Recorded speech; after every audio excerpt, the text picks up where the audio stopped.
pemain diaspora ini akan Oh berlabuh. iya, udah welcome, udah kejawab kan. Dari 6 baru 1 nih. Baru 1, Masih banyak yang Jordi nunggu ya. Amat yang akhirnya ke Persija. Jordi. Bu Yuki ini klub yang tepat untuk seorang Jordi karena kan sempat katanya ada rumor dia mau balik lagi ke Spanyol, ditawarin klub Saudi juga. Apakah ini karena dia sekarang seorang WNI jadi ya bermainlah di Liga Indonesia? Iya, gue nggak tahu apakah ini dianggap penurunan atau enggak ya, tapi Jordi Amat memang perlu panggung yang buat dia nyaman ya untuk bisa terus konsisten bermain. Mungkin kalau di liga yang lain dia juga khawatir nggak dapat tempat reguler juga ya. Kalau di Persija kan dengan situasi Persija sekarang udah banyak kehilangan pemain belakangnya. Terakhir yang lokal aja itu Akbar Arjunsah udah pindah ke Dewa, terus Ferrari pindah ke Bayangkara. Itu udah hilangkan. Rizky Ridho juga lagi digoda-godain nih kan. Iya. Jadi dia perlu leader baru juga di belakang, dan buat Persija dan buat kita di Liga Indonesia menguntungkan gitu ya. Gue nggak tahu kalau dari sisi Jordi Amat apakah ini penurunan karir gitu kan. Iya. Tapi ya seumur dia sih memang nggak banyak yang bisa kita expect juga sih Glenn. 30-an ya dia? 33. Jadi ya kita harap sih dia bisa tampil konsisten, dan yang kita inginkan kontribusinya buat timnas kan sebenarnya kan. Iya. Nah, itu yang penting sih kalau usia dia. Gitu. Dan di Persija ini kan banyak pemain muda ya, mungkin Iya, dia bisa jadi leader lah ya. Bisa jadi leader karena saya sempat dengar ya salah satu pemain timnas mengatakan ya di locker room itu yang nge-lead itu adalah seorang Jordi Amat. Mungkin Bahkan juga kalau di podcast maksudnya biasanya kalau pemain timnas ditanya siapa yang cocok jadi pelatih, rata-rata jawabnya Jordi Amat gitu kan. Betul. Dan kayaknya katanya juga pemahaman akan taktiknya di atas lapangan tuh berguna banget bagi rekan-rekannya gitu ya. Dan kalau di Football Manager game kan ada istilah jadi understudy gitu. Ini pemain-pemain muda bisa berdampak banyak banget. Transfer ilmu dari Jordi Amat tuh bakal penting banget. Karena gue inget waktu itu Ferrari pernah bilang pemain-pemain muda di Persija itu beruntung ya waktu pas eranya Thomas Doll ya. Banyak pemain-pemain Eropa yang datang kan yang saat itu jadi backbone-nya gitu, yang memberikan ilmunya gitu, pengalamannya termasuk kayak Kudela gitu. Itu jadi mentor yang bagus gitu.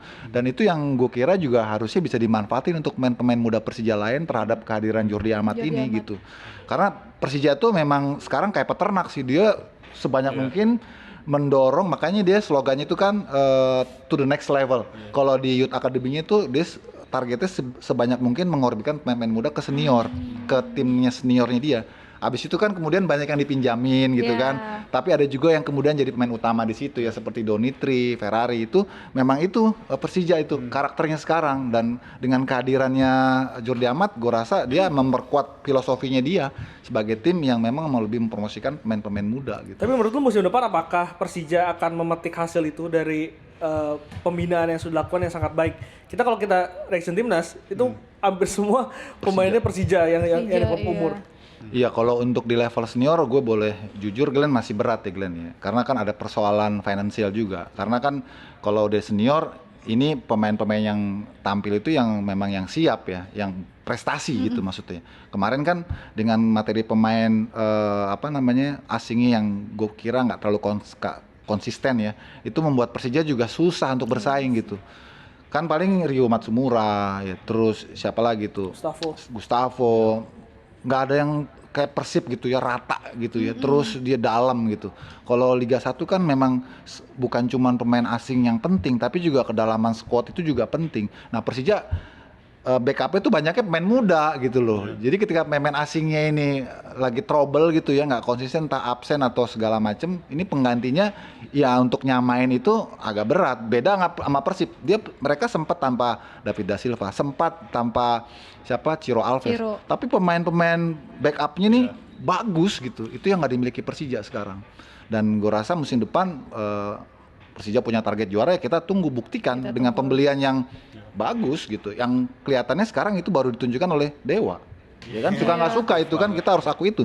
Persib sendiri sekarang masih sulit tuh mencari ataupun butuh pembuktian lah untuk mereka bisa nunjukin bahwa mereka juga punya ambisi yang sama gitu.